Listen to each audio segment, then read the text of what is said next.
Joia. Tá bom. Eu vou orar, aí a gente começa. Nosso Deus e Pai, nós queremos agradecer ao Senhor em nome de Jesus por esse dia. Obrigado pela vida dos queridos e queridas irmãs que estão presentes. O Senhor nos deu um ano muito legal e nós nos sentimos muito satisfeitos por tudo aquilo que o Senhor nos concedeu, apesar das provações, Pai. Ser com cada um dos seus filhos e filhas e que nada falte daquilo que é necessário nas suas casas, nas suas mesas, na sua vida espiritual, emocional, familiar, enfim. O Senhor possa prover tudo aquilo que é necessário, Pai. Assim nós pedimos e damos honra e glória ao Senhor, em nome de Jesus. Amém.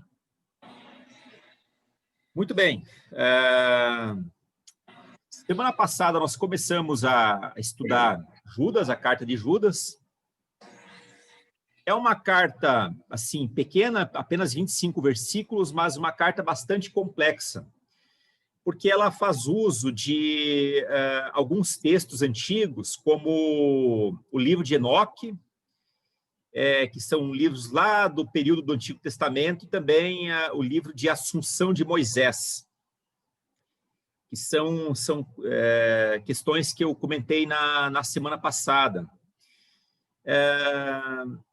Essa carta foi escrita, então, por Judas, meio-irmão de Jesus, e também irmão de Tiago, aquele que escreveu uma das cartas. Judas não era um apóstolo, e o objetivo principal dele ter escrito a carta foi combater as heresias gnósticas daquele período. Gnosis é conhecimento, significa conhecimento, mas não é conhecimento intelectual, aquilo que a gente ganha pela leitura de livros, tá? O conhecimento gnóstico é um tipo de conhecimento místico, tá? Que leva a pessoa a se unir com um espírito maior, com Deus, tal, essa coisa toda. Então, é esse tipo de conhecimento, não é o tipo de conhecimento que... Então, a salvação, ela acontecia não pelo sacrifício de Jesus, mas pelo conhecimento gnóstico. Então, foi a principal seita cristã do primeiro e segundo século. Foi muito grave para a igreja isso. Foi uma luta aí de aproximadamente 180 anos. E se o cristianismo tivesse sido derrotado pelo gnosticismo, talvez o cristianismo seria apenas mais uma das pequenas religiões do Império Romano, e não o cristianismo aí com, sei lá, perto de talvez 2 bilhões de pessoas ou mais. Não sei exatamente os números, tá? Mas se tornou uma grande religião e muito influenciadora em todos os campos. Tá. Hoje nós vamos concluir dos versos 11 ao 25. Eu vou fazer a transmissão aqui, compartilhamento da tela, da nossa aula 2. Eu não reservei um período único para que vocês pudessem estar falando, mas de vez em quando eu vou fazer pequenas paradas para que vocês perguntem, tá? É um texto que não é pregado praticamente nas igrejas, provavelmente por conta do grau de dificuldade. Então, muios aí não se aventuram a pregar, porque realmente ele é um texto um pouco difícil. Mas, de vez em quando, eu vou parando aqui, aí se vocês tiverem alguma dúvida ou questão, vocês perguntam. Bom, o texto, eu não vou fazer a leitura do texto corrido, eu vou fazendo a leitura de versículo por versículo, eu vou comentando. Vai ser esse aí o padrão de hoje. Aí, o Judas, após ele falar que aqueles gnósticos, eles haviam caído em alguns pecados e tal,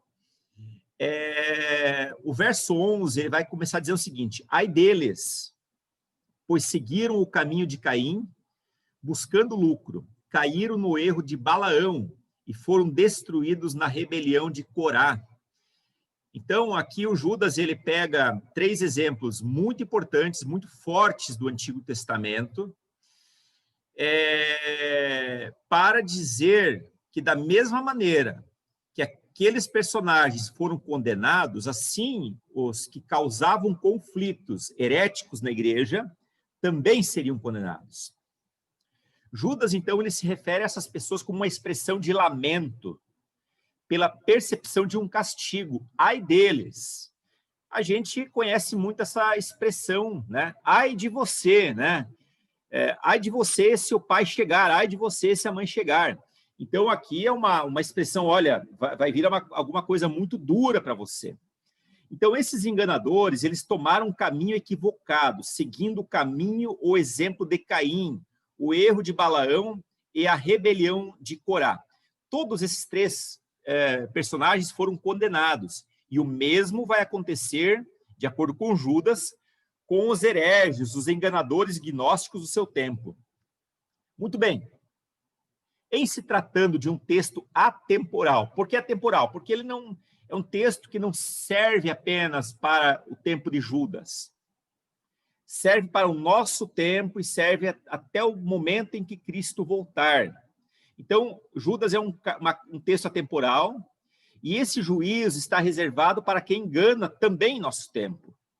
Logicamente que essas pessoas não agiram como Caim aqui, que matou o irmão dele. Vocês estão lembrados que Deus rejeitou a oferta de Caim e aceitou a de Abel. E uma questão de inveja, de um coração muito ruim, Caim matou Abel. Mas, em certo sentido, esses gnósticos eles se tornaram assassinos dos seus irmãos, da igreja, ao conduzirem para um caminho diferente ou para um mau caminho, confundindo a fé das pessoas por meio de discursos inteligentes. Interessante que Jesus fala que é impossível que não venham escândalos, eles vão acontecer, mas ai daquele por quem vem o escândalo. E esses gnósticos, eles estavam realmente dividindo a igreja e matando a fé de muitas pessoas inocentes. Caim, neste contexto, simboliza a traição, ele simboliza a traição, porque ele matou o seu irmão Abel, e foi uma morte traiçoeira. Simboliza a concupiscência, o desejo, a avareza e a autoindulgência, a busca do prazer pelo prazer.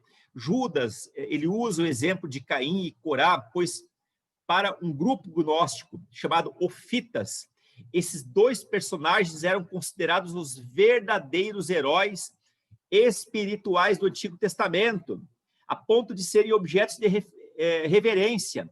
E, no entanto, sabemos que eles, tanto Caim matou o seu irmão Abel, quanto Corá, que desencaminhou, que murmurou, ambos cometeram um grande pecado diante de Deus e das pessoas. O Corá, de acordo com Números, foi o líder de uma revolta muito grave contra Moisés, contra a liderança de Moisés.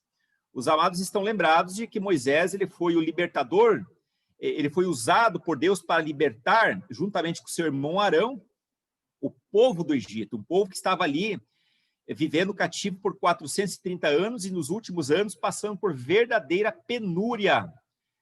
Pois bem, vocês sabem que a mente escrava, ela não se liberta rapidamente de sempre querer algo a mais, sempre ficar murmurando. E é isso que eles fizeram. Então, esse Corá reuniu um grupo de descontentes. Isso aconteceu em razão do orgulho e arrogância. E por conta disso, ele presumiu que ele podia arrancar o poder de Moisés.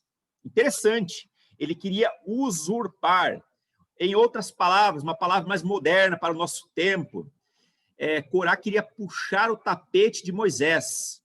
Acontece que o destino dele foi ser engolido pela terra, junto com seus seguidores. Os gnósticos estavam efetuando uma revolta similar contra a igreja cristã, enganando um grande número de pessoas que estavam encantadas com a sua doutrina. E a gente sabe, irmãos, que isso também acontece hoje. As pessoas, daqui a pouco surge uma doutrina nova, mirabolante, ou alguma promessa de uma libertação. Provavelmente Corá fez isso, ele prometeu mundos e fundos para aquele grupo descontente. Provavelmente os gnósticos eram pessoas de um conhecimento intelectual profundo, e isso encantava principalmente as pessoas mais simples no raciocínio, ou que haviam sido recentemente convertidas, ou então os infantis na fé. Então, eles se encantaram com essa doutrina, eles acharam ali um campo muito fértil e fácil de criar uma divisão e trazer pessoas para o seu lado. Então, Corá representa divisão, representa a usurpação da autoridade legítima e também ele representa a revolta. Pessoas que se ocupam ainda hoje dessas coisas, de tentar roubar a liderança, não importa se for uma liderança na igreja, se for uma liderança na empresa, gente que se ocupa de puxar o tapete do outro, é filho de Corá. É filho de Corá. Ou seja, é alguém que age como Corá, que levanta seguidores descontentes para derrubar o líder. Muito bem, eu acho que isso aqui ficou bem claro, aqui a mensagem que Judas queria passar naquele tempo. Muito bem, em relação a Balaão, diz aqui que esses camaradas, eles entraram no caminho de Balaão, ou imitaram a conduta de Balaão. Bom, Balaão é um tipo de falso profeta registrado lá em Apocalipse 2,14, como alguém que desencaminha ou perverte os jovens do povo de Israel, agindo assim contra a própria consciência. De acordo lá com a narrativa que nós encontramos em Números 24, verso 3, a princípio os olhos de Balaão foram abertos, né? O jumento lá viu o anjo e tal, e enfim, houve todo aquele diálogo bastante interessante lá no Antigo Testamento. E de fato, em algum momento, Balaão pronunciou uma gloriosa verdade sobre Israel. Mas o problema é que Balaão não quis perder a recompensa de Balaque, que Balaque lhe havia oferecido para amaldiçoar o povo de Israel. Então, Balaão, de acordo com Números 31, ele aconselhou Israel a ser infiel ao Senhor, levando o povo de Deus a comer carne sacrificada aos ídolos. Então, assim, Judas entende que esses hereges, eles se entregaram inteiramente ao engano de Balaão por causa de recompensa, por conta de dinheiro, de posição. O pecado de Balaão aqui é corromper espiritualmente e moralmente os homens, as pessoas ali, visando vantagem financeira. Esse ainda hoje é o caminho dos pastores mercenários que se utilizam dos seus dons e habilidades apenas para ganhar dinheiro. Então, irmãos, se Corá representa a divisão, a usurpação, aqui Balaão vai representar alguém que desencaminha as pessoas. E Judas se utiliza desses exemplos para dizer que os gnósticos eram, sim, pessoas que imitavam a conduta desses homens, tá? Irmãos, agora eu gostaria de saber de vocês. Vocês têm alguma pergunta, alguma dúvida até aqui? Ficou bem claro? Tem alguma coisa que alguém gostaria de acrescentar?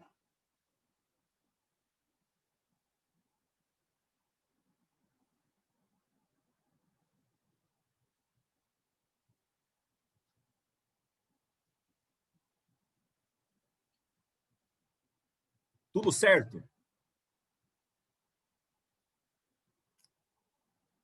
Tá bom. Então é isso, tá? Eu já participei de muitos cursos de liderança no passado, que até fiquei enjoado de participar de curso de liderança. Porque já são 20 e tantos anos como cristão, né? Então a gente já participou de muitas coisas. Mas eu nunca ouvi ninguém falar acerca desse tipo de pecado que muitos líderes podem cometer, de entrar para o caminho de Corá. Eu acho que isso é uma tentação que todos nós podemos sofrer em algum momento, que é aquela questão da busca pelo poder, tá certo? Eu acho que uma liderança que é investida de autoridade de Deus e conduzida de maneira natural, num contexto de oração, pela igreja, essa liderança ela é legítima. Mas quando uma liderança ela é imposta e ela é articulada com vistas a arrebanhar grupo, tirando do grupo principal, sem que haja um motivo real para isso, seria muito problema. E aí você me pergunta, mas pastor, haveria um motivo real para se sair do grupo principal? Haveria. Na Alemanha, a gente sabe que houve o nazismo e o Hitler, ele chamou toda a igreja, na época, uma boa parte da igreja luterana, igreja livre, e ele acabou dominando a cabeça daqueles pastores, que muitos eram liberais, de pensamento liberal, que não criam que, de fato, a Bíblia fosse a palavra de Deus, e eles acabaram, juntamente com o nazismo, se corrompendo aos ditames nazistas. Tá certo? Então, se tornou uma igreja estatal. Aí, um teólogo chamado Dietrich Bonhoeffer, cujo pai ele era um médico neurologista, nascido lá no início do século XX, tinha um irmão lá que era físico, era um pessoal de classe alta na Alemanha. O Dietrich se tornou um grande teólogo, inclusive tem um livro dele chamado O Discipulado, que alguns devem conhecer. Ele tirou muitas pessoas desse grupo principal, né? Porque o grupo principal havia se corrompido ao nazismo, tá certo? Então, tem um modo legítimo? Tem, nesse caso, tá?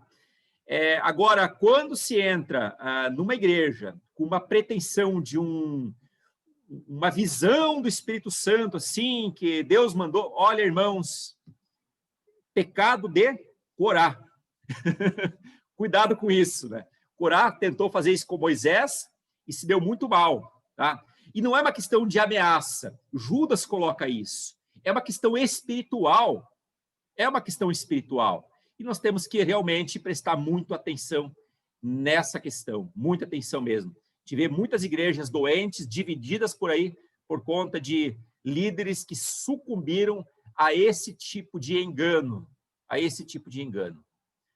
Muito bem, queridos, vamos começar. Eu espero que eu tenha explicado bem isso aqui, tá? Então, eu vou continuar aqui.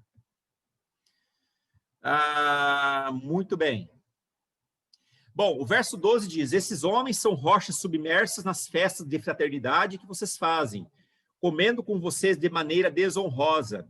São pastores que só cuidam de si mesmos. São nuvens sem água, impelidas pelo vento. Árvores de outono sem frutos, 2 vezes mortas, arrancadas pela raiz. Isso aqui é quase uma linguagem poética que Judas se utiliza. Mas, para dizer o seguinte, olha, vocês são de tudo que há de negativo que pode existir no meio de uma igreja, referindo-se aqui, obviamente, aos gnósticos daquele tempo. Muito bem, nos tempos de Judas, as festas ágape, as festas do amor ainda existiam. Lembrando que Judas foi escrito provavelmente depois da destruição do templo, lá no ano 70. E eram refeições fraternas em que as pessoas se juntavam para celebrar Cristo e ter comunhão umas com as outras.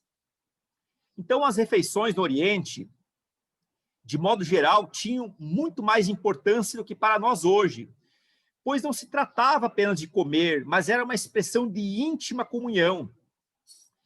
A gente começou esse momento hoje de manhã, o Honda e o Giro falando de comida, ou falando de ir lá para um lugar para celebrar, para comer, para estar junto. Quer dizer, é algo que expressa intimidade. Daí que nós entendemos o motivo de Jesus ter sido criticado pelos fariseus em razão de ele ter comido na companhia de publicanos e pecadores. Vamos lembrar que o ministério de Jesus, juntamente com os seus discípulos, ele teve ali, uma das fases finais foi uma ceia, um jantar que ele celebrou com os seus discípulos. Então, era algo que, de fato, expressava o amor. Bom, agora, sobre esses mestres gnósticos, eles participavam das festas de amor, de fraternidade, sem nenhuma vergonha, pois consideravam-se plenamente integrados na igreja e buscavam ter uma influência dominante. Eles, então, se tornaram essa mancha nas celebrações de fraternidade, justamente pelo comportamento libertino que eles propagavam. Esse comer singelo, então, que a gente percebia lá nessas festas, pelas narrativas, se tornava em glutonaria. Então, ao fazer uso dessa liberdade, eles ultrapassavam todos os limites da boa convivência, e assim entrava sujeira, entrava mancha, onde deveria ter um clima totalmente limpo e santo. A palavra mancha que vai aparecer aqui também pode ser traduzida por recife. Os recifes de corais, né? Aquilo que coloca algumas embarcações, às vezes, em apuros, principalmente nos tempos mais antigos. Em um sentido espiritual, em razão da presença desses mestres gnósticos, os verdadeiros cristãos poderiam naufragar em contato com esses recifes. Esses gnósticos traziam alcoolismo e também eles traziam imoralidade, inclusive sexual, para essas ocasiões. Então, a mancha, ela fazia isso, e ela ainda hoje estraga a pureza de algo. E é isso que eles faziam.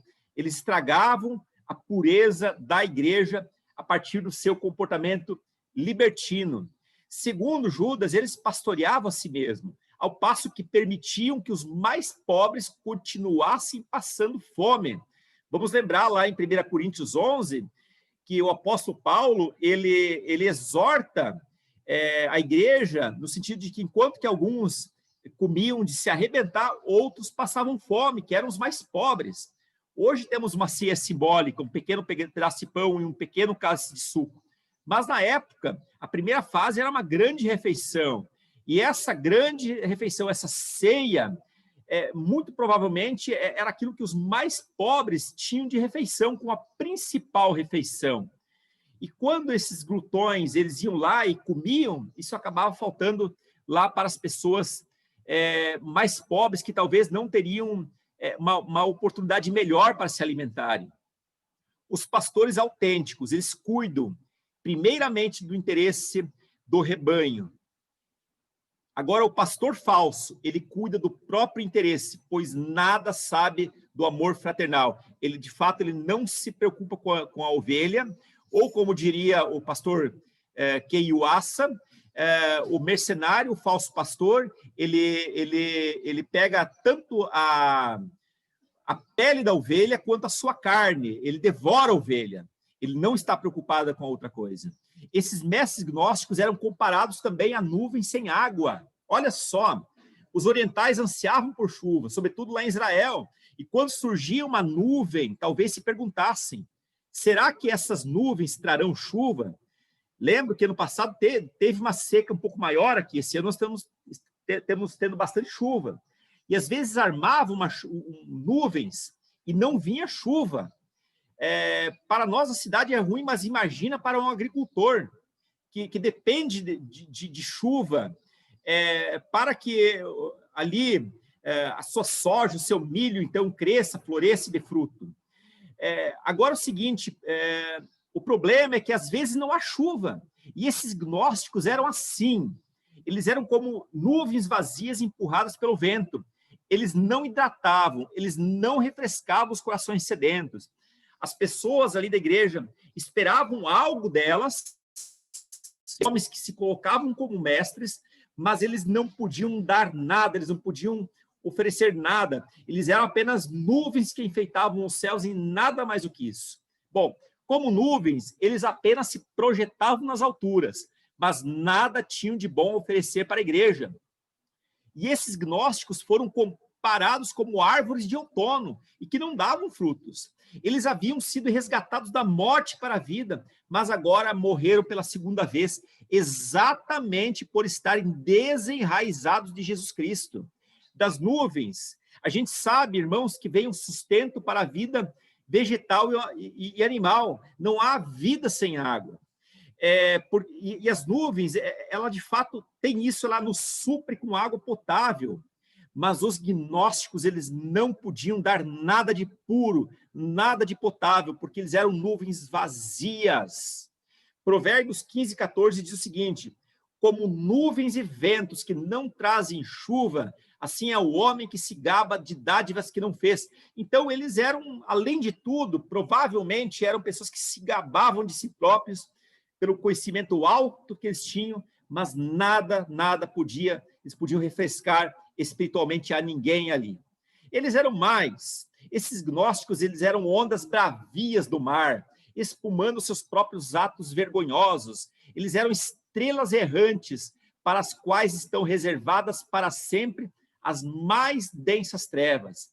Esses gnósticos, eles de fato eram pessoas extremamente ativas no ambiente da igreja e queriam movimentar muita coisa, talvez fazer muitos programas ali, mas eles não passavam de ondas bravas que não produziam nada além de espuma sem qualquer proveito. Então, assim como a onda do mar revolve o lixo e o joga para a praia, assim eram eles.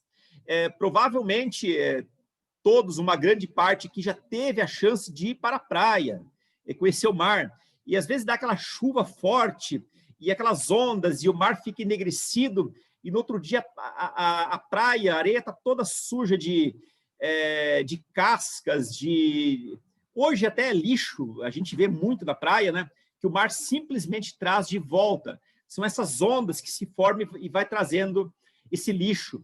Então, esses gnósticos, eles eram comparados a essas ondas bravias, que só serviam para revelar os seus atos sujos, indecorosos e vergonhosos. Só que as ondas bravias também são muito traiçoeiras e perigosas, e representa aqui a instabilidade. Esses falsos mestres não tinham uma fé firme, portanto, eram instáveis, vivendo em constante agitação, tornando-se, desse modo, destruidores. Assim como uma onda brava do mar, muito mais no passado tinha a força de destruir um barco. O mais icônico deles, com certeza, e não foi por conta de onda de mar, mas foi o Titanic, mas ele se esbarrou contra uma grande pedra de gelo. Mas temos muitos outros exemplos na história ali de barcos que foram naufragados por conta de ondas bravas. Assim, a fé das pessoas acabam sendo naufragadas quando a influência delas é uma influência ruim, quando parte de hereges que querem mostrar um caminho talvez melhor para a igreja, e quando na realidade esse caminho só leva à perdição. Eles também eram comparados como estrelas errantes, como estrelas que ficam vagando pelo universo. Eles, irmãos, pensavam ser estrelas brilhantes na igreja. No entanto, levavam ao descaminho. Vamos lembrar que esses antigos aqui, eles não conheciam muito de astronomia ainda. Eles não tinham os equipamentos sofisticados que só nós hoje desfrutamos. Então, para eles, essas estrelas errantes eram estrelas de fato perdidas no espaço. Os antigos criam, então, que os planetas eram estrelas que vagavam pelo firmamento, pelo céu. Pois, ao contrário das demais estrelas, elas estavam em movimento, mudando de posição constantemente. Eles não tinham essa ideia de estrela como algo que tem luz própria, e tinha lá os planetas. É claro, alguns já tinham essa percepção, mas a grande maioria não tinha isso. Eles não tinham consciência que os planetas não tinham luz própria, estando em órbita ao redor do Sol, o que explicaria o seu percurso pelo firmamento. Esses antigos, que pouco conhecimento tinham de astronomia, pensavam que as estrelas fossem corpos físicos de grandes seres espirituais, ou então que eram habitação desses seres espirituais que tornaram-se culpados por terem agido contra a vontade de Deus. Então, essas estrelas errantes, de acordo com os antigos, alguns antigos do período do Antigo Testamento, é exatamente isso. Viam lá uma estrela e tal. Então, para essa mitologia da época, eram corpos de grandes seres celestiais ou angelicais, ou então a morada de algum ser espiritual que havia, então, afrontado a vontade de Deus e já não tinha mais um destino próprio ali, ele ficava vagando no céu o tempo todo. Quando éramos crianças, né, tinha aqueles pequenos mitos que se contavam de que as estrelas do céu eram como almas dos mortos que haviam subido para o céu e viam a gente lá do céu, né? Eu lembro que eu ouvia historinhas assim.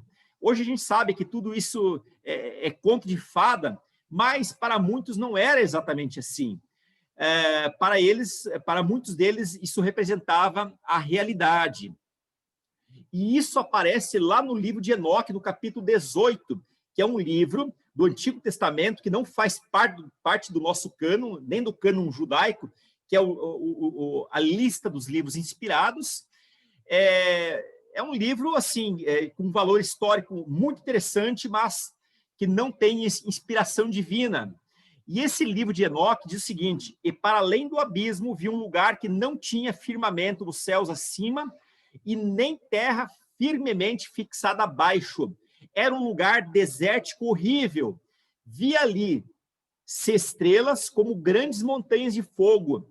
E quando interroguei a respeito, o anjo me disse: esse lugar é o fim dos céus e da terra. Tornou-se prisão para as estrelas, e as estrelas que rolam por sobre o fogo são aquelas que transgridem os mandamentos do Senhor no começo do seu surgimento, porque não surgem no tempo determinado.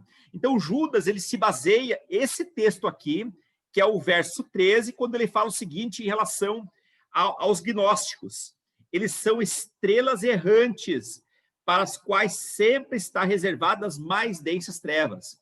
O Judas, ele se baseia nesse texto de Enoque para dizer que, assim como foi o destino lá dessas estrelas errantes, assim também será o destino desses gnósticos, esses falsos mestres, falsos profetas, que desencaminhavam a igreja da verdade.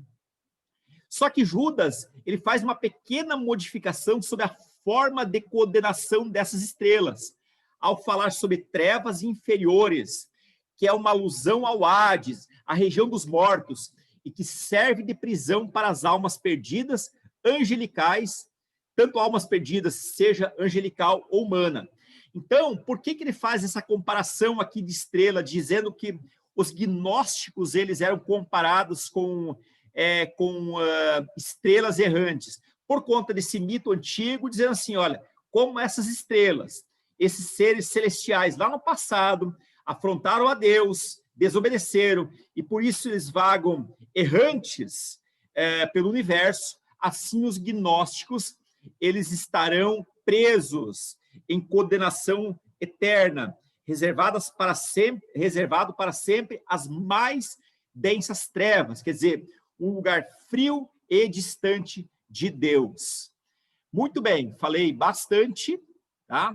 Eu quero saber agora se alguém tem alguma pergunta. Vocês entenderam isso aqui?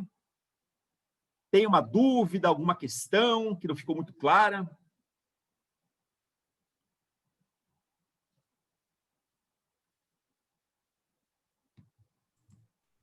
Pastor Marcos. Sim, Ronda. Pela sua explicação, dá para entender por que o livro de Judas não é pregado na igreja, né? Parece que essa pregação é para os pastores. Não é? Oi? Parece que essa mensagem é para os pastores. Né? Eu estava listando aqui, né? Como é que você falou que é uma licença poética mesmo, né? Mas falar que são homens são como rochas submersas, pastores, enfim, nuvens sem água, né? E realmente são várias comparações aí, poesias, né? Licenças poéticas, mas realmente exatamente é muito claro, né? Como é que o autor vê aí o pastor que não cuida das ovelhas, né? Exato. E pior, Rona, não é só não cuidar, é desencaminhar. Devorar tem aquele pastor, tem a aquele pele pastor, e a carne. Né? Que tem aquele pastor displicente que não está muito aí, não. Ele não faz mal, mas também não faz bem. É o mais ou menos. Como já diria alguém, é um pastor de meia tigela, assim. E não é só pastor, agora, né? Também são as lideranças, né? Agora, pior do que ser uma pessoa totalmente passiva é alguém que desencaminha, que vem aí com um discurso que parece que é carregado de piedade, de muito estrelismo, e quando, na verdade, está ali para desencaminhar. O pastor, outro dia eu estava assistindo um pastor que ele famoso no Brasil, e aí ele estava dando uma entrevista para um jornalista ateu. E o jornalista falou para ele assim: como é que eu faço se eu pecar e eu vou para o inferno? Aí ele disse assim, respondeu assim, claro, claro. Não, porque Deus é misericordioso. O que eu preciso fazer para não ir para o inferno? Foi isso. Aí ele disse, não, você precisa só descansar na graça e na misericórdia de Deus. É só isso.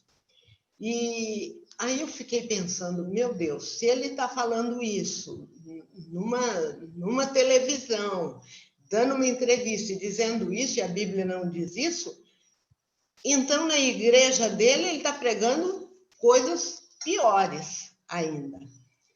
E aí me veio isso, né? Que quando um pastor, um líder, seja o que for, não está falando aquilo que a palavra de Deus está falando, está desencaminhando também, né? Não é só Perfeito. naquela época.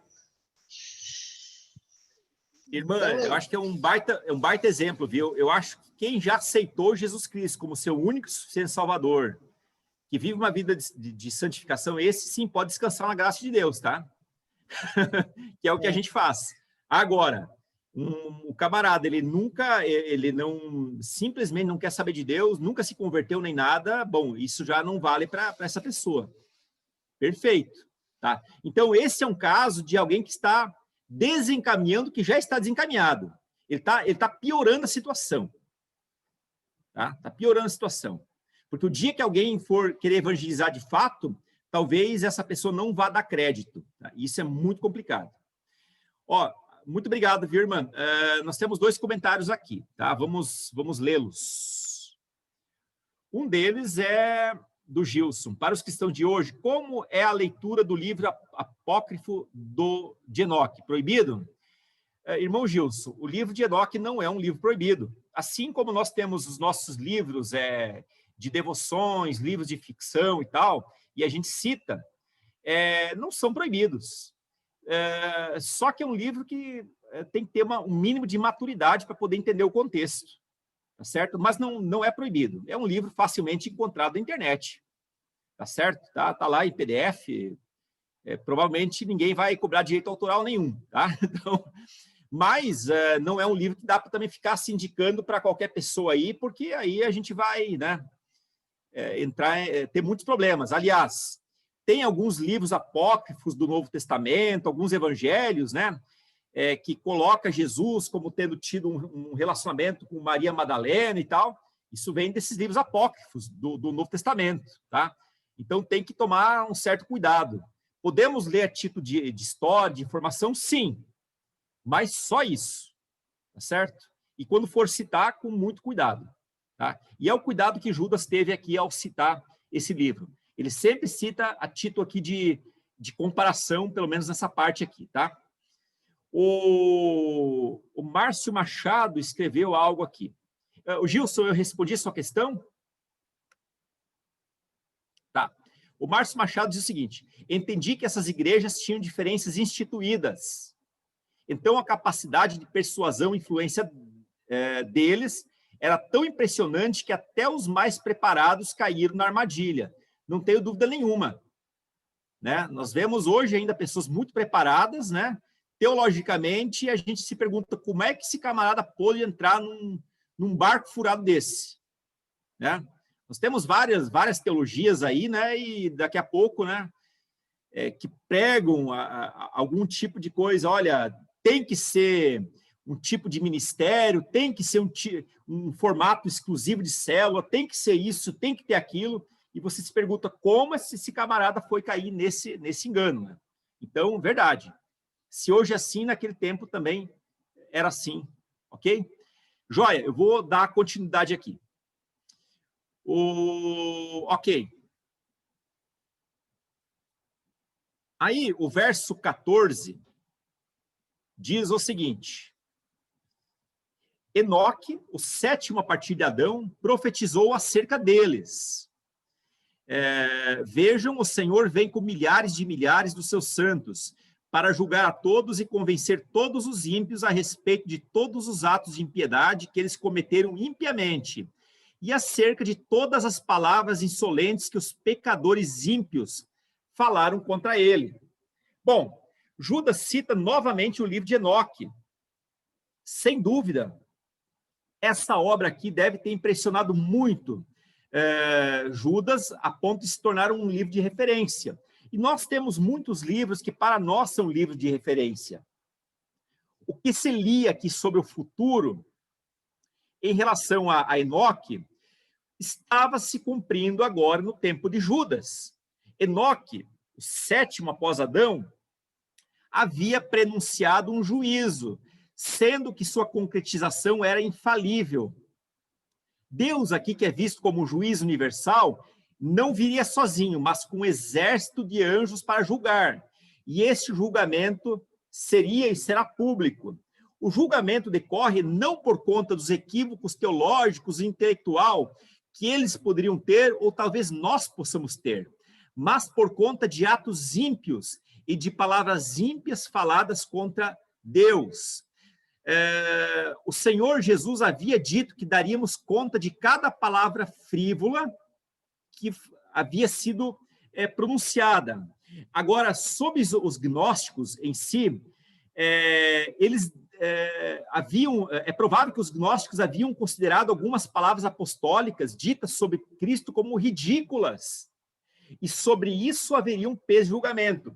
Vamos lembrar que para os gnósticos, Jesus não havia vindo em carne. Ele tinha apenas uma aparência de homem. Isso é uma das correntes gnósticas. É uma corrente gnóstica que se chama docetista, que vem de dokeu, grego, que significa aparência. Ou seja, esses gnósticos docetistas, eles acreditavam num Cristo cujo corpo era aparente, era como uma imagem de um holograma. E por que esse grupo acreditava nisso? Porque Jesus não poderia vir em carne, porque a carne era o reservatório de tudo aquilo que há de mal no mundo.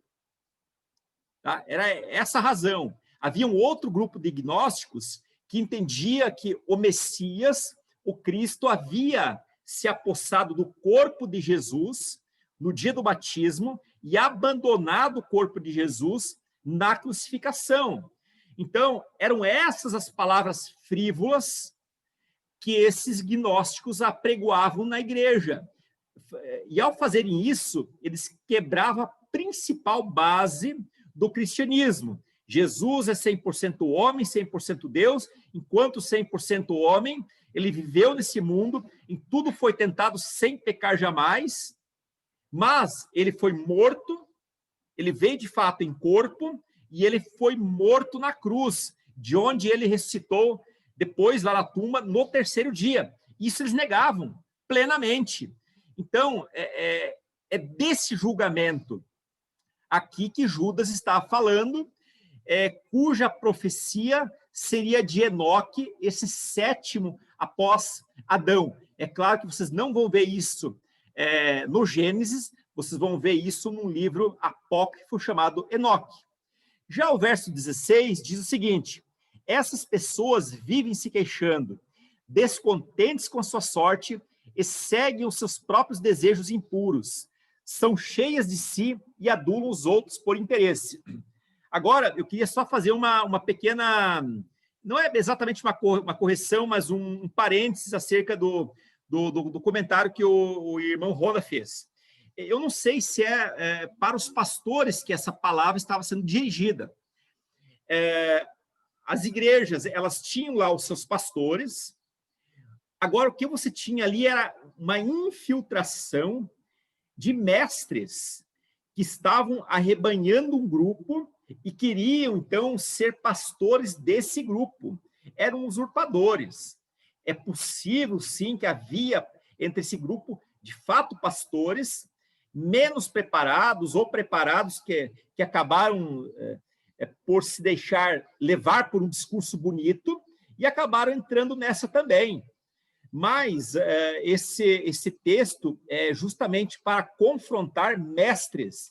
E, claro, quando você tem pessoas assim tão influentes na igreja, irmãos, o pastor vai passar um aperto danado para enfim, para driblar toda a situação, a ponto de deixar a igreja o mais ilesa possível, o mais ilesa possível. Tá? Então, aí eu acredito realmente que não seja por conta de ser um texto destinado para os pastores, mas mais por conta aqui de um grau, de fato, de dificuldade. Bom, o verso 16 diz que essas pessoas viviam se queixando, descontentes da sua sorte. E por que o Judas vai falar sobre isso? Bom, o verso 16 mostra uma nova face da natureza dos que põem a igreja em risco. Eles são murmuradores, descontentes, que seguem os seus próprios desejos impuros. Eles são orgulhosos, cheios de si, e eles são bajuladores. Segundo o pensamento gnóstico, mais tarde, então, desenvolvido pelo herege Marcião, não o Marcião Avelar, aqui o nosso amigo Márcio, não, o Marcião, o grande herege, lá do início da igreja primitiva, século II, o Marcião foi um grande estudioso, mas ele simplesmente não aceitava o Antigo Testamento, porque ele entendia que o Deus do Antigo Testamento era um Deus cruel e o Deus do Novo Testamento era um Deus gracioso. Então, na lista dos livros inspirados do Marcião, ele desconsiderou tudo aquilo que era do Antigo Testamento, tudo aquilo que era judeu, e ele aceitava principalmente as cartas de Paulo editadas. Então, Marcião foi um grande herege. E segundo o pensamento gnóstico, mais tarde desenvolvido então pelo herege Marcião, o Deus de Israel e Pai de Jesus Cristo era o fazedor, aquele que havia feito esse mundo terrível e sofrido, e que impôs um terrível sofrimento aos humanos. Sendo assim, a murmuração dos gnósticos era algo justificado. Afinal, esse Deus cruel do Antigo Testamento fez esse mundo caótico e a gente tem que passar agora por esse sofrimento. É aquela velha história, né? O resquício gnóstico que nós temos hoje. Se Deus é tão bom, se Deus existe, por que ele deixa as crianças da África morrendo de fome? É essa mesma velha história gnóstica que nós temos ainda hoje. Bom, era justo voltar-se de maneira indignada contra aquele que havia feito o pior dos mundos. E os gnósticos faziam isso de sobra, né? Pelo menos eles consideravam algo justo. Sabemos nós que isso não era. Agora, que perigo, afinal, isso representava para a igreja? Bom, precisamos lembrar, irmãos, que a murmuração contra Deus foi a forma peculiar com que Israel pecou enquanto atravessava o deserto, após ter sido milagrosamente liberto pela poderosa mão de Deus. De modo que a murmuração está relacionada à incredulidade e ingratidão e também leva à usurpação. Estão lembrados do pecado de Corá? Pois é, os gnósticos, eles incorreram no pecado de Corá, eles murmuravam, né, e eles se queixavam muito contra Deus e contra aquelas lideranças. Agora, seria possível que a igreja da Nova Aliança, a qual também experimentou o amor libertador e redentor de Deus, caísse no mesmo pecado ainda hoje? Bom, a gente sabe que sim, há muitos exemplos espalhados no nosso mundo. Judas viu que essa murmuração procedia de corações que andam segundo as suas paixões, e são pessoas que esquecem o sacrifício que Jesus fez pelas pessoas, ou que simplesmente negam o sacrifício. Esses descontentes, eles eram bajuladores. Ou seja, o que era isso? Eram pessoas que, por estarem descontentes e serem guiadas por suas próprias paixões, lembramos que eles se consideravam como estrelas nos céus, pessoas ali que radiavam luzes, mas, na verdade, eles eram apenas nuvens ali, empurradas pelo vento, estrelas errantes e tal, cuja escuridão estava reservada para eles. Esses bajuladores, eles se aproximavam dos mais influentes da igreja, adulando-os, a fim de terem vantagem no aspecto social, no aspecto financeiro, nas questões da influência, porque o pensamento gnóstico deles era considerado um pensamento filosófico, e ele tinha autoestima nos altos segmentos da sociedade, porque representava que um tipo de cristianismo em que era permitida a liberdade para viver os desejos naturais. Quer dizer, para os gnósticos, eles podiam viver uma vida espiritual brilhante, e, ao mesmo tempo, viver uma vida totalmente promíscua, de modo que a promiscuidade deles não afetaria a sua vida espiritual. E para uma sociedade conivente, com todo tipo de erro, isso era um discurso que caía como uma luva. Muito bem. Todavia, o verso 17, todavia, ele sai aqui agora dessa expressão aqui, dizendo, olha, eles são isso, tá? Tudo isso, nuvens arrastadas pelo vento, estrelas errantes e tudo mais. Todavia, amados, lembre-se do que foi predito pelos apóstolos do nosso Senhor Jesus Cristo. Eles diziam a vocês, nos últimos tempos haverá zombadores que seguirão os seus próprios desejos ímpios. Esses são os que causam divisões entre vocês, os quais seguem a tendência da sua própria alma e não têm o Espírito. Antes de continuar, eu quero saber se alguém tem uma dúvida, uma pergunta ou mesmo uma colocação.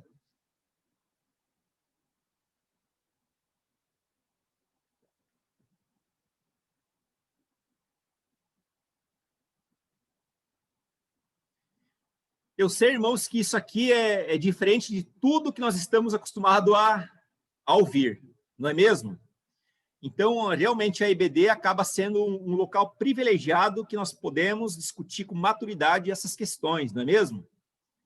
Eu não sei se em algum momento eu vou pregar Judas, talvez sim, né? Mas teria que levantar um grande contexto aqui para não deixar ninguém em dúvida, né? O risco aqui ele pode ser grande. A minha mãe me chama de Marcinho e não Marcião. Ah, tá certo, Marcinho.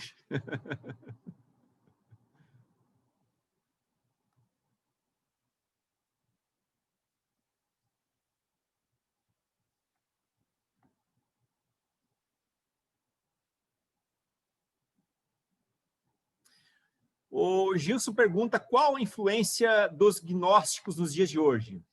O irmão Gilson, o gnosticismo ele perdeu influência, como eu diria assim, como corpo, tá? Como uma instituição. Agora, as ideias, elas influenciam ainda hoje, principalmente num tipo de evangelho assim liberal, em que você pode ser cristão, mas você pode também viver de qualquer jeito. Afinal, Deus é um Deus misericordioso, não vai mandar ninguém para o inferno, no final vai salvar todo mundo, tá certo? Então, o gnosticismo, ele ainda deve existir, existe, mas não tem um impacto grande, mas as ideias sim, tá? Ou ideias assim, aquilo que eu coloquei, olha, se é tão bom, por que ele permite certas coisas, né? Deve ser um Deus carrasco, né? Deve ser um Deus carrasco. Isso também é uma ideia gnóstica, né?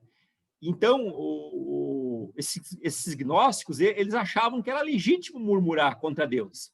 Afinal, esse Deus do Antigo Testamento havia feito toda essa bagunça e agora eles estavam sendo penalizados por isso. Tudo bem, Gilson? Mais alguém?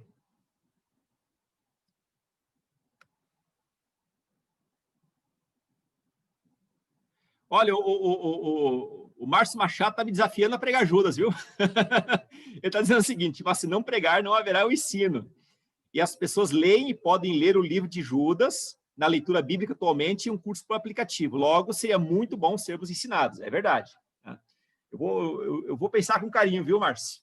A hora que eu tiver bastante inspirado, eu vou pregar isso aí, sim. Ô, Marco. Sim, Giro. Pode falar. Antigamente, eles não tinham a Bíblia, não é? Olha, a Bíblia, como nós temos hoje, algumas pessoas tinham, e eram rolos. Vamos lembrar que eram os pergaminhos, né? Você tinha Então, roupa, e era coisa muito cara, porque era manuscrito, né? Então, tinha os manuscritos profissionais, né? Feito por escribas, assim, extremamente competentes e que transcreviam textos bíblicos, Isaías, Mateus e tal, né? E havia aquelas edições meia-boca, né? Que caía na mão de algumas outras pessoas que tinham preço menor. Mas não havia Bíblias de uma maneira assim como nós temos hoje. As Bíblias, como nós temos hoje, de uma maneira tão assim expandida, né? Ela acontece só com a invenção da imprensa com tipos móveis por Gutenberg lá em 1480, mais ou menos. Que aí se torna tudo mais barato, aquela produção mais seriada, né? Aí sim. Mas antigamente não, viu, irmão Gino? Antigamente não era assim, não. por isso que cada um podia fazer a sua doutrina, né? E podia pregar o que estava na cabeça dele, porque não tinha onde pudesse ser confrontado. Agora, eu fico estranhando se tem gnosticismo hoje. Porque se tem gnosticismo hoje, é porque os seus membros não leem a Bíblia, não é? É verdade, irmão. Eu não vou nem estranhar a questão do gnosticismo, mas por que nós temos uma teologia da prosperidade tão perversa hoje? Não é mesmo? Porque as pessoas não leem Bíblia, não é? Os que estão lá Exatamente. não leem Bíblia, querem retorno fácil, querem algum desejo cumprido mais fácil.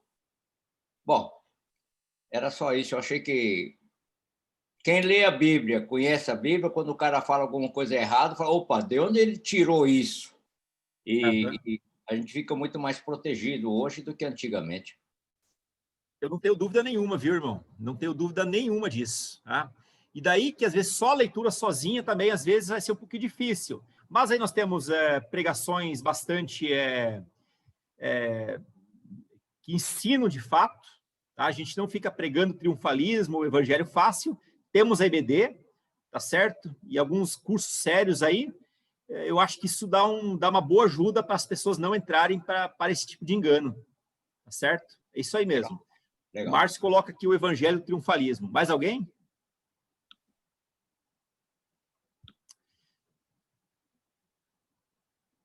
Tá, eu vou seguir, nós temos 10:04, conforme prometido, eu ia dar a sequência, tá bom, irmãos? Vamos mais aí uns 20, 25 minutos, eu acho que nós damos conta de terminar isso aqui, tá?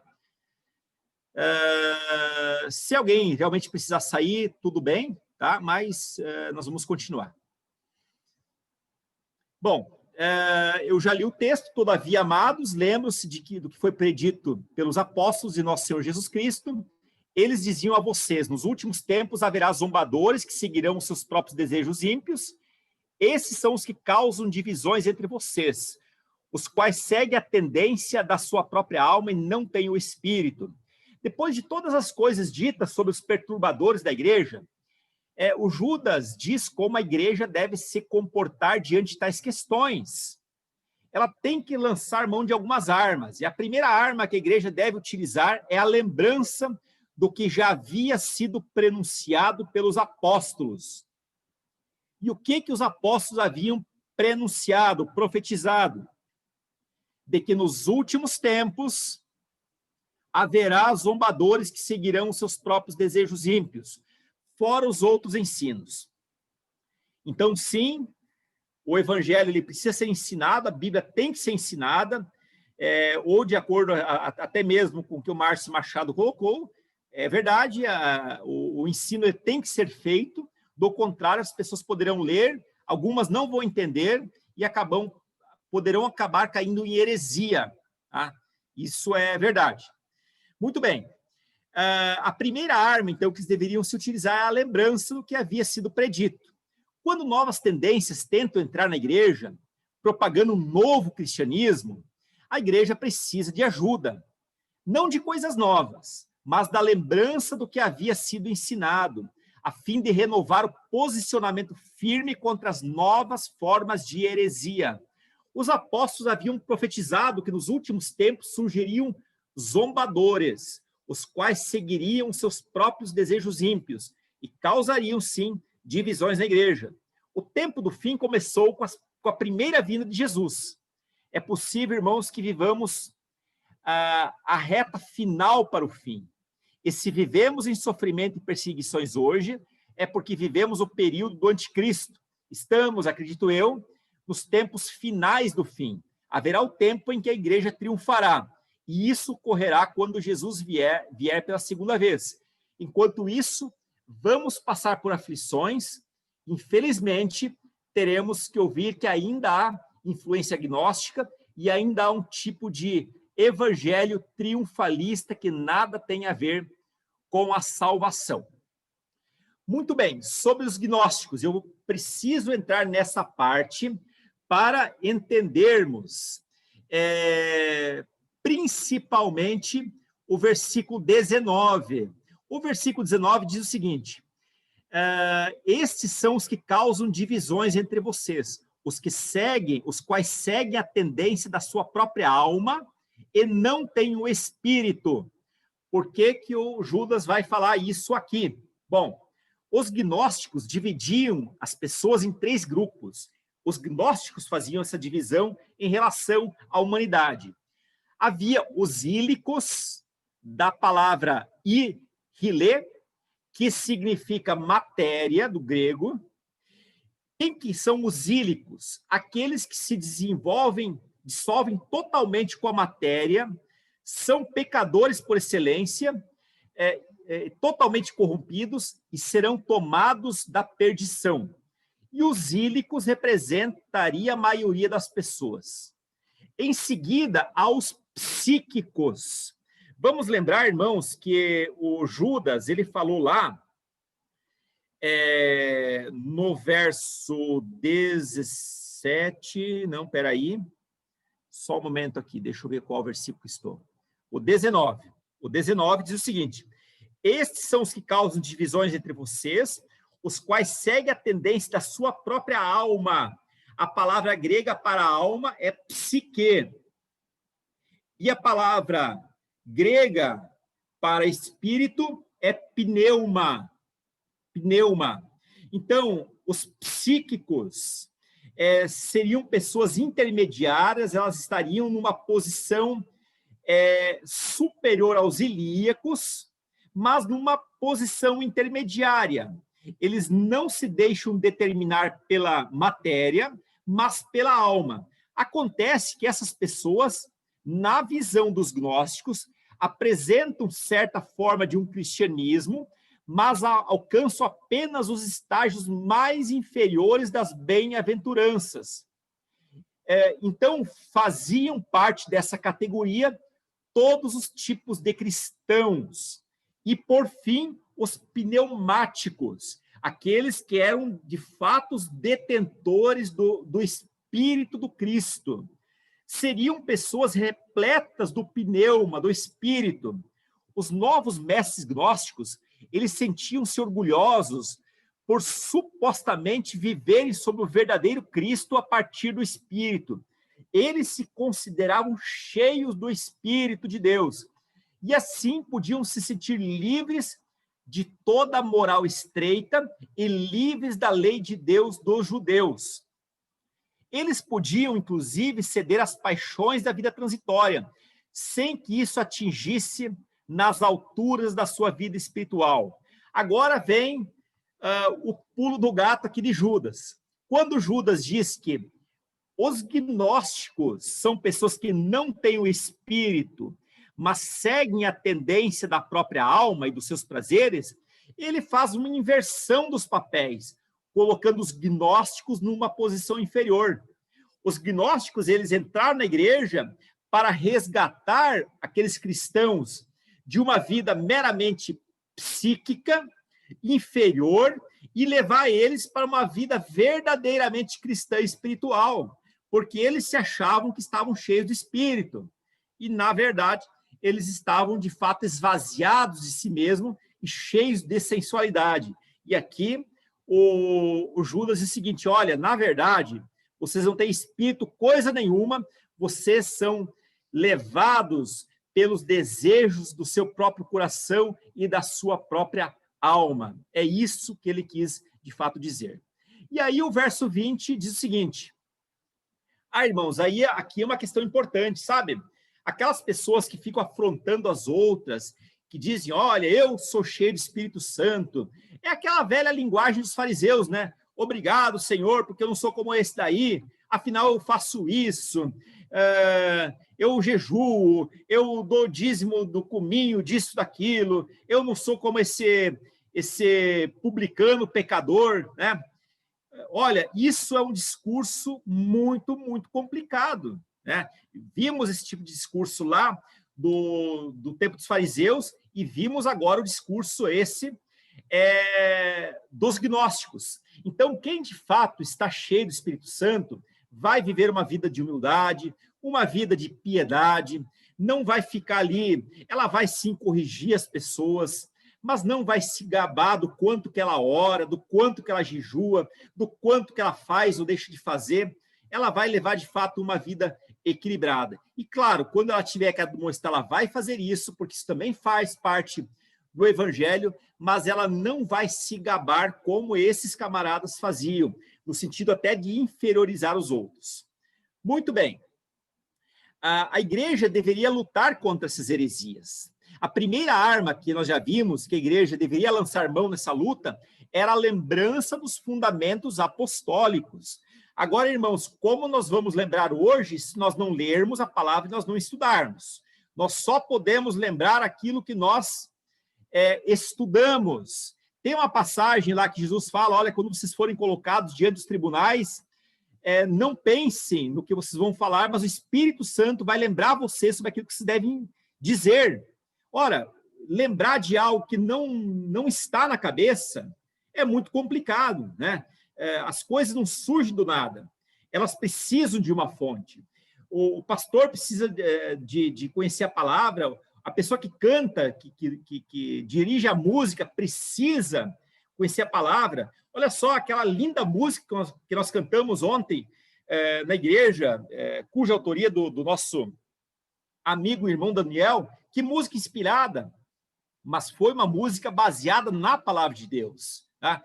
Tem que ter um conhecimento por detrás, do contrário, a gente vai pregar e cantar heresia. Ora, se por um lado os gnósticos estavam dividindo a igreja, aqueles crentes deveriam edificar na santíssima fé. Aqui a exortação é essa: edifiquem-se, porém, amados, na santíssima fé. A edificação da igreja, conforme ensinada por Paulo, deve acontecer pelo encaixe de uma pedra viva sobre a outra, a partir da pedra angular que é Cristo. Jesus dá o ângulo, Jesus dá a direção das paredes da igreja, da parede espiritual da igreja, e todas as demais pedras espirituais, elas vão sendo colocadas lado a lado, de acordo com a pedra angular, que a gente vai ver lá Paulo citar isso.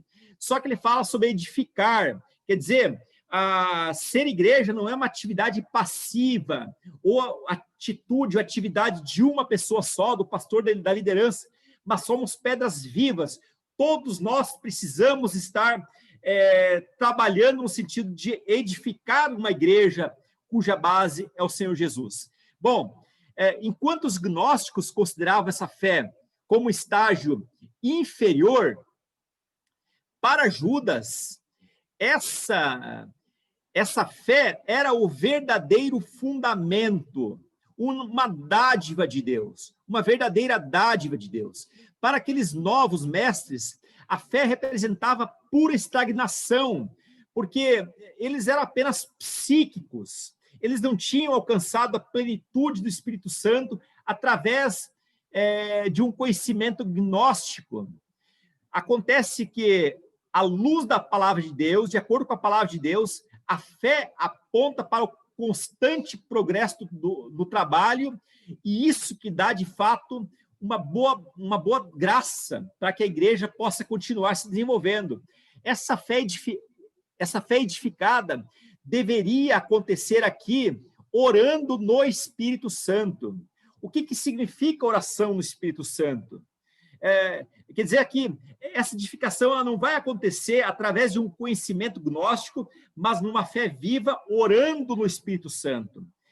Então, a oração aqui não é uma atividade chamativa, no sentido de chamar a atenção dos outros, como os fariseus ficavam orando nas esquinas das praças para chamar a atenção, mas uma ação sublime. Quando uma igreja se ocupa nesse sentido de oração, ou nesse tipo de oração, ela se enche do Espírito Santo e a igreja é vivamente edificada. Outra questão sobre a oração do Espírito Santo, que eu não coloquei aqui, é o seguinte: toda oração legítima de um filho de Deus será oração no Espírito Santo. E a terceira coisa, a oração no Espírito Santo pode significar uma oração por meio do dom de línguas, tá? Que também a gente reconhece como um dom legítimo, tá certo? Então tem essas três variações, essas três interpretações. Agora, sobretudo, uma igreja que é temente a Deus, cujos membros foram lavados e remidos pelo sangue de Cristo, elas podem orar e a sua oração vai ser intercedida aqui pelo Espírito Santo. A palavra diz que o Espírito Santo intercede por cada um de nós com gemidos inexprimíveis. Muito bem, agora estamos quase chegando ao final, e aí Judas vai dizer o seguinte: mantenham-se no amor de Deus, enquanto esperam que a misericórdia do nosso Senhor Jesus Cristo os leve para a vida eterna. A igreja deveria se manter ou se guardar no amor de Deus enquanto esperam pela eternidade. Ao contrário do conhecimento que os gnósticos defendiam como algo necessário para alcançar estágios mais elevados da alma, a recomendação é que os crentes que se guardassem no amor de Deus. Não era através de um conhecimento fantasioso, mas era por meio de se guardar no amor de Deus. Esse amor é uma torrente de vida do coração de Deus em direção aos nossos corações. Quem se entrega às especulações sobre Deus acaba por se afastar dessa torrente de água viva. Judas havia falado bastante sobre o juízo de Deus, sobre os impiedosos e perturbadores. Agora Judas fala de uma esperança misericordiosa de Deus, que deve ser guardada por uma igreja tão sofrida. A igreja ainda é incompleta, ainda é imperfeita, e que vivencia muitas lutas e aflições. Porém, justamente por essas razões, que a igreja deve esperar com seriedade a revelação da vida eterna por meio de Jesus Cristo. E agora, verso 22 e 23.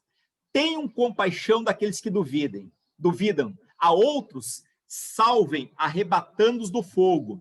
A outros ainda, mostrem misericórdia com temor, odiando até a roupa contaminada pela carne. Aqui nós vemos uma divisão de 3 grupos, aqui na NVI. Tenham compaixão dos que duvidam, a outros salvem, arrebatando-os do fogo, e a outros ainda mostrem misericórdia com temor. Assim vai aparecer na NVI. Acontece que a versão revista e corrigida, ela traz uma dupla divisão apenas. E por que essa diferença em tradução? Porque o grego permite isso, a língua grega permite isso.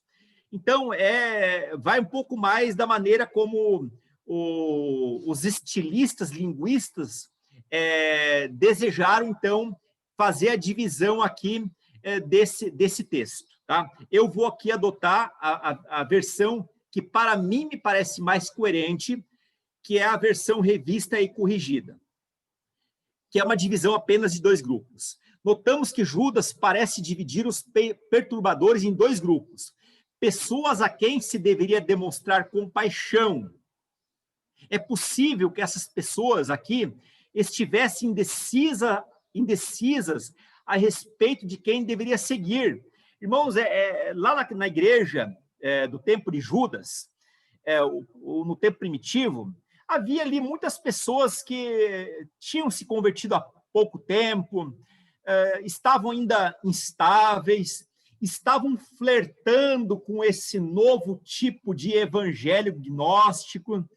Então, para essas pessoas se deveria demonstrar compaixão.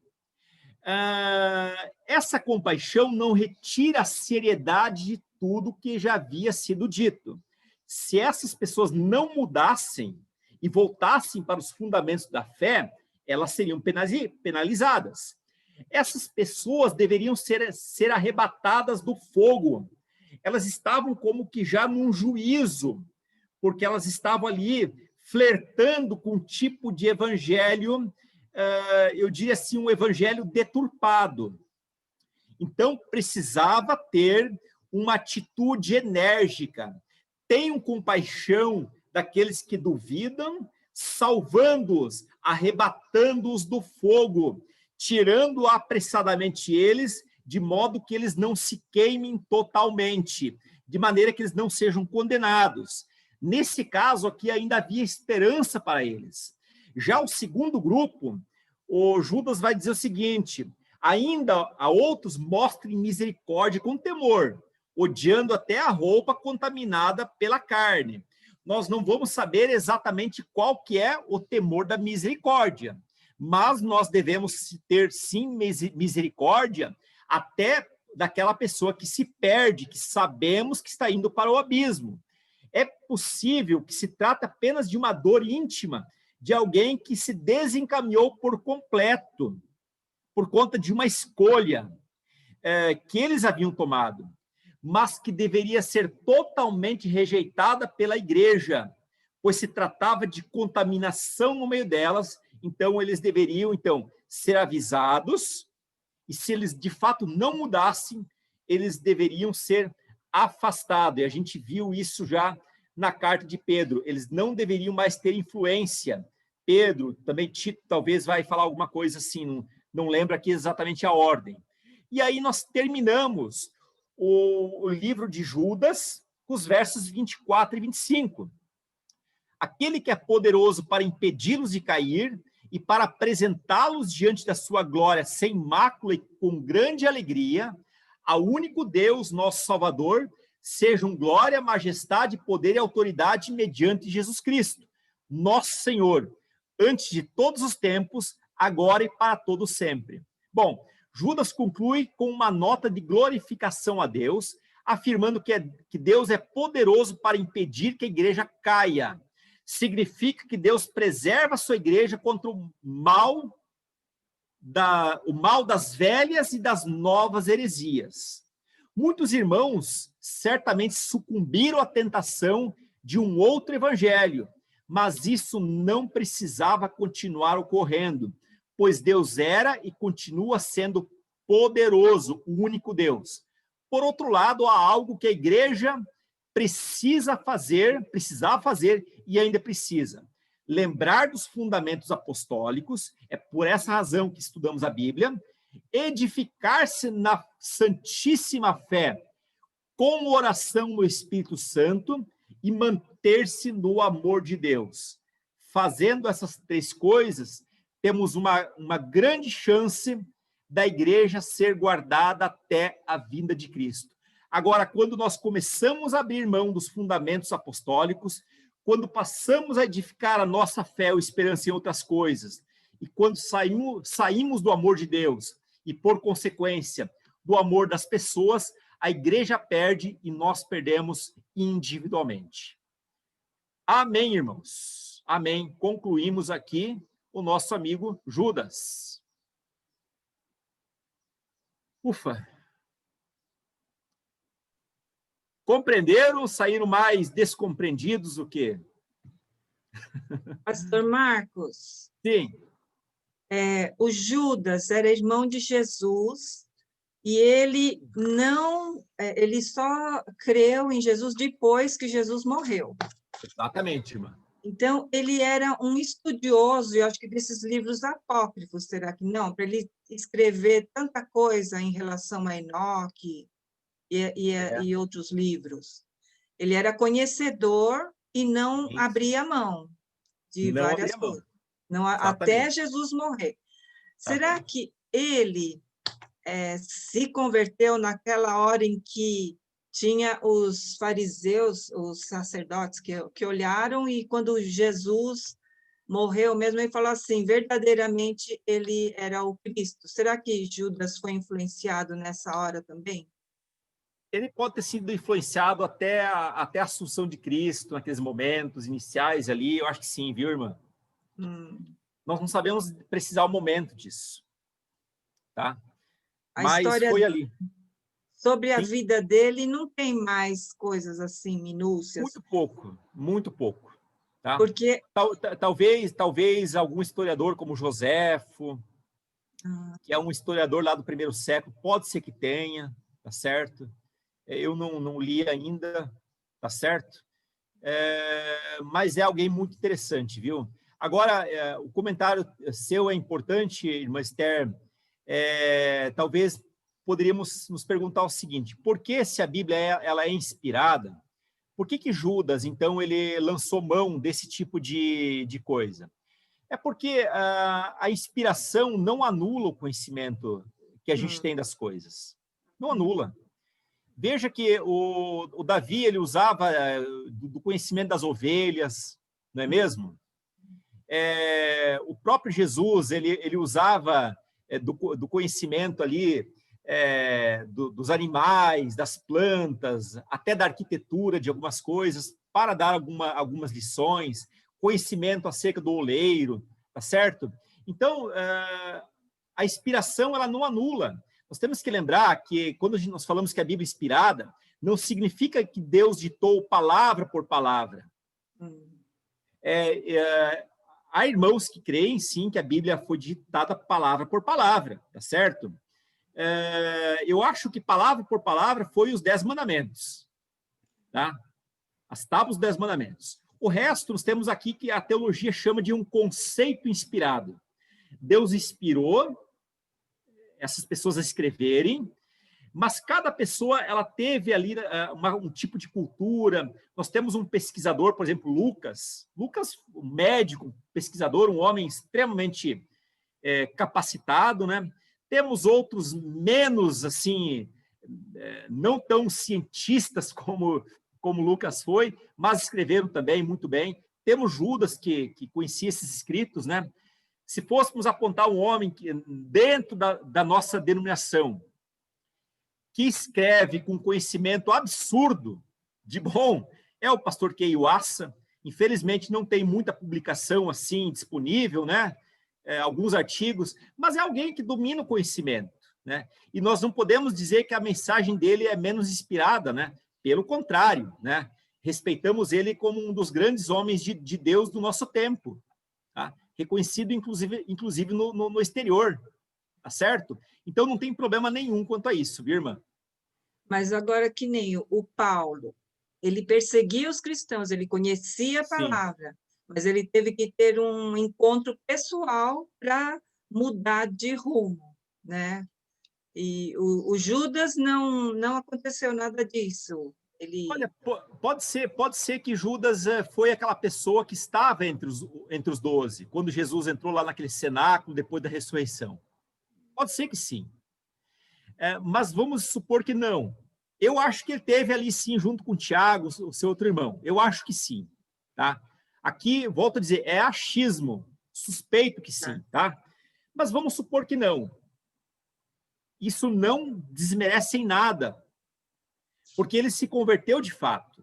E o Espírito Santo passou, então, a habitar nele. Tá certo? Tá bom. E, além do mais, Judas, ele conviveu com Jesus. Durante os 30 anos, depois lá que ele não creu em Jesus, naqueles 3 anos, ele conhecia Jesus. Mas a conversão dele se deu posteriormente. Tá certo?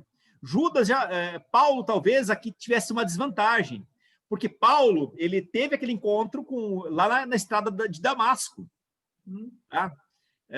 Tanto é que ele se coloca como um dos menores dos apóstolos, o menor dos apóstolos, né? Então, aqui Judas ainda tem uma certa vantagem, porque ele até percorreu um caminho maior com Jesus em vida do que o próprio apóstolo Paulo. Tá bom? Obrigada. O Márcio Machado disse que o Judas é nota 10, diferente do outro, né? Qual que é o outro? Iscariotes? O Judas Iscariotes é um nomezinho meio complicado, né? Ele foi meio complicado. Quer falar? Não, depois.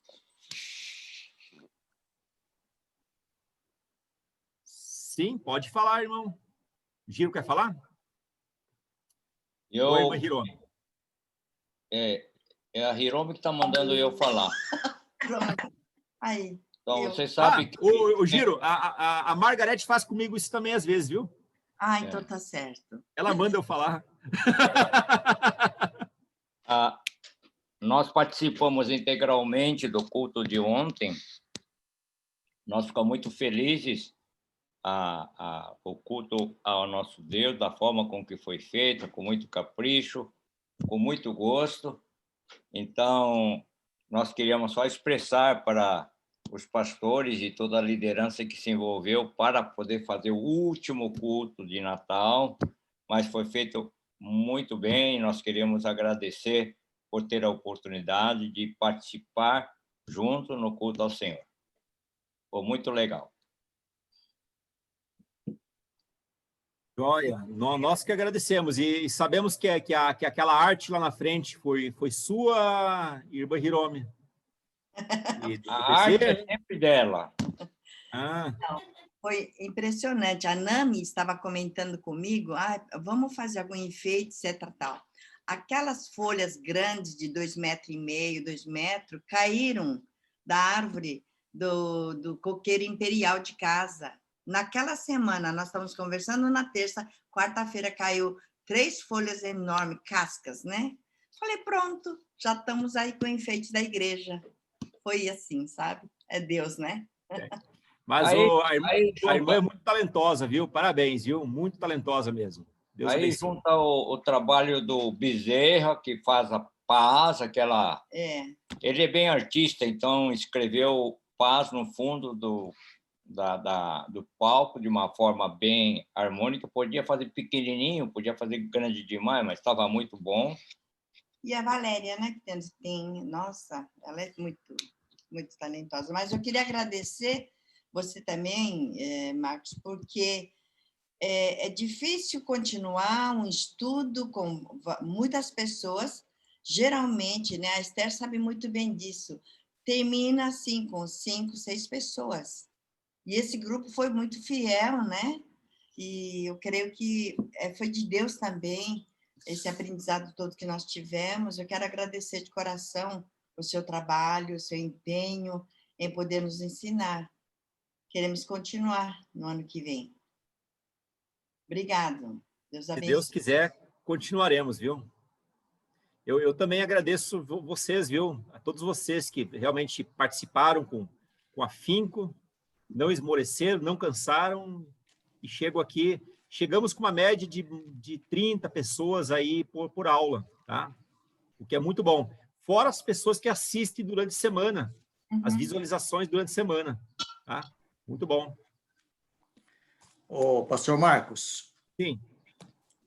Quando a gente estuda a Bíblia, a gente tem muita dificuldade, porque precisa muitas vezes consultar muitos livros, né? A Bíblia realmente, nem tudo a gente entende, e nós temos muitas dificuldades, né? Eu fico muito impressionado pela maneira como você tem apresentado os estudos, não é? Com profundidade, citando muitas vezes, diferentes autores, mas traduzindo de uma forma simples, não é? Para nós. E aí eu entendo por que que Deus tem que mandar para a igreja pessoas com dons diferentes, né? Dons de ensino, né? A gente percebe mesmo que você tem o dom do ensino, não é?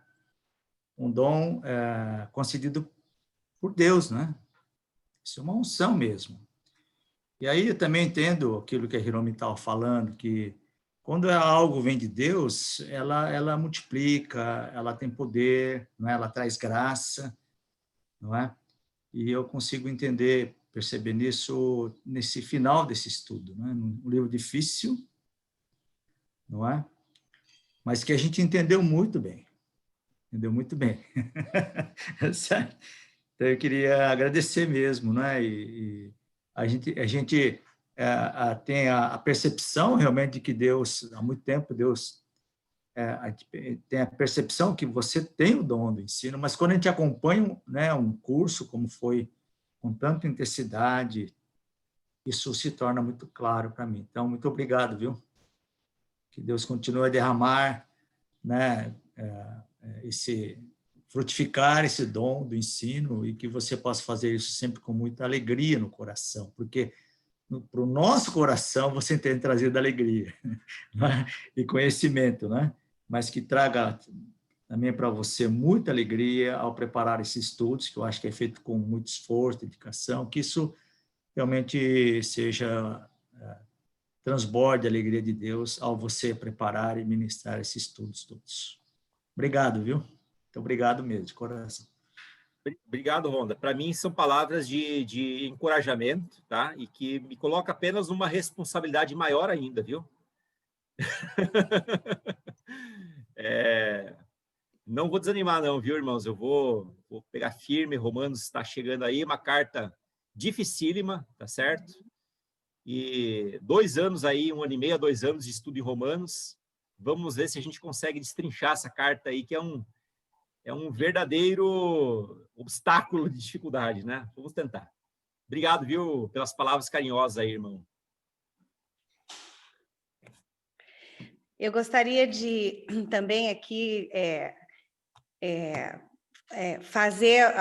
confirmar tudo que o Ronda e os demais falaram e realmente dar honra a quem merece honra, né? E quero agradecer muito por esse tempo. Eu não estive em todas as aulas, mas algumas eu também assistia depois, mas eu amo porque eu amo a Bíblia, eu amo estudar a Bíblia, eu amo aprender com quem sabe ensinar. E só um minutinho. E ensino, eu acho assim que quanto mais a gente mergulha no conhecimento de Deus e da sua palavra, melhor a gente vai viver e poder corresponder com aquilo que Deus espera de cada um de nós, né? Então, eu quero agradecer essa sua disposição e eu concordo que você tem o dom de ensino, você é um mestre da palavra e eu concordo também que quando isso é feito com excelência e chega aos corações, nos ajuda a compreender, a gente não quer deixar de participar.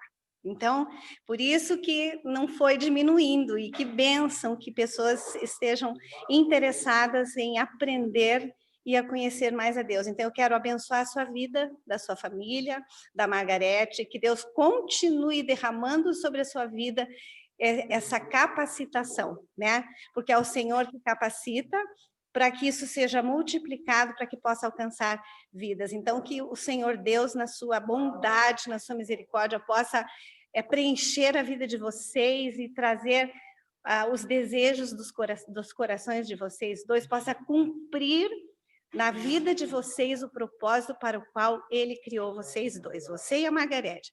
Eu quero dizer que eu amo muito vocês dois, e o tempo que a gente já teve juntos de caminhada, né? Aqui em casa eu estava lembrando quando a gente estava estudando Filipenses.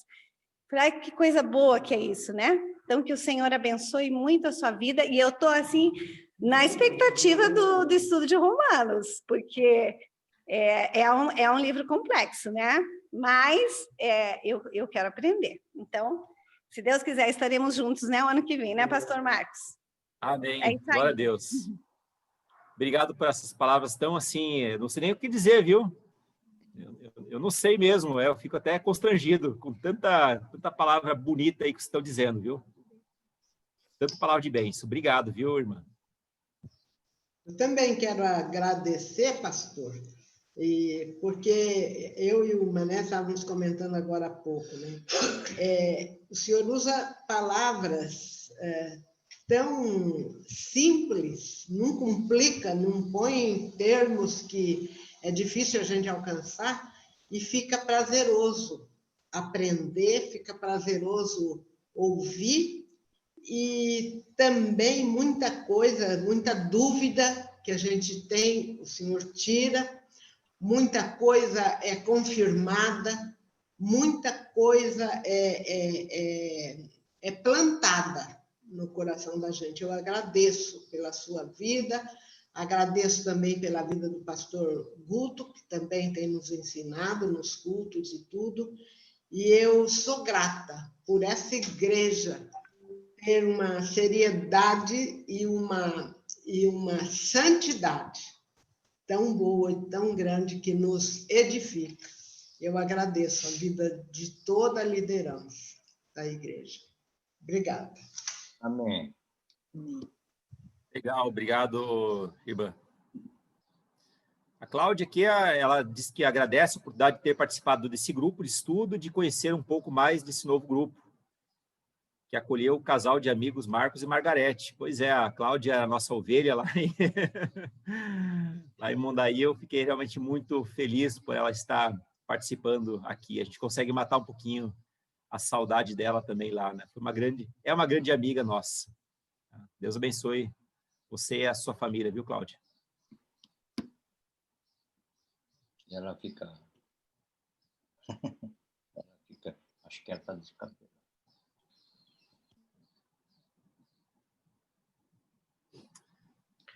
Ok, pessoal, nós agradecemos muito a participação de cada um. Eu sempre que converso com o Marcos Roberto, pastor Marcos Roberto, eu tenho incentivado ele, né, a continuar exercendo o seu dom. E a riqueza maior da escola bíblica dominical é que hoje, na Igreja Holiness de Pompeia, nós temos esse grupo aqui.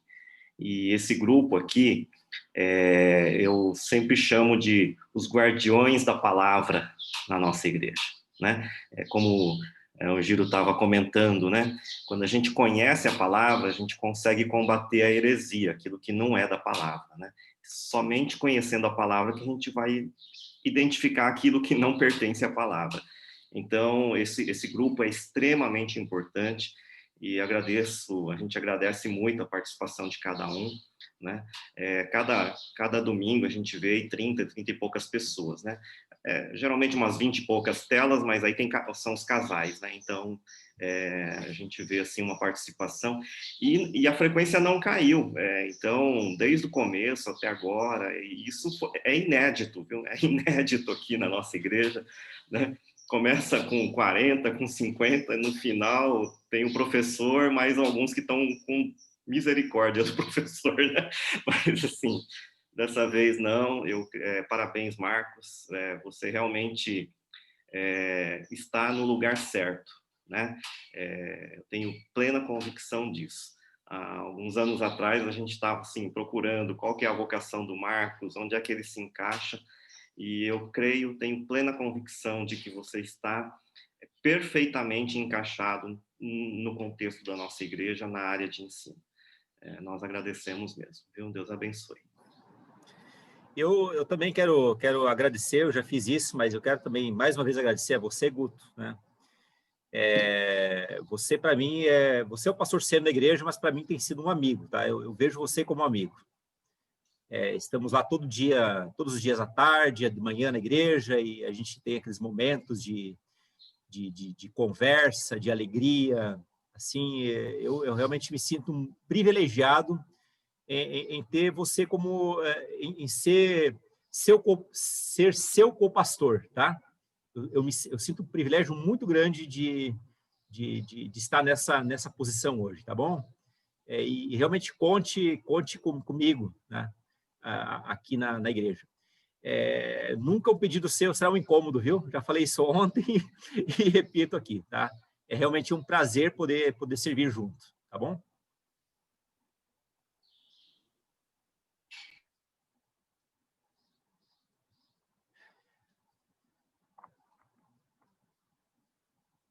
Tá bom, irmãos. Eu acho que o pessoal silenciou, né? Se alguém mais quiser falar algo, senão a gente conclui, né? E ano que vem, na segunda semana de fevereiro, a gente retoma. Tudo bem? Oi, eu só queria agradecer pelo privilégio de estar nesse grupo, viu? Me sinto privilegiada. Que Deus abençoe a cada um e espero que a gente continue firme mesmo no próximo ano. Estaremos sim, Tati, tá? Se Deus quiser, estaremos sim, tá bom? Será um prazer e uma honra.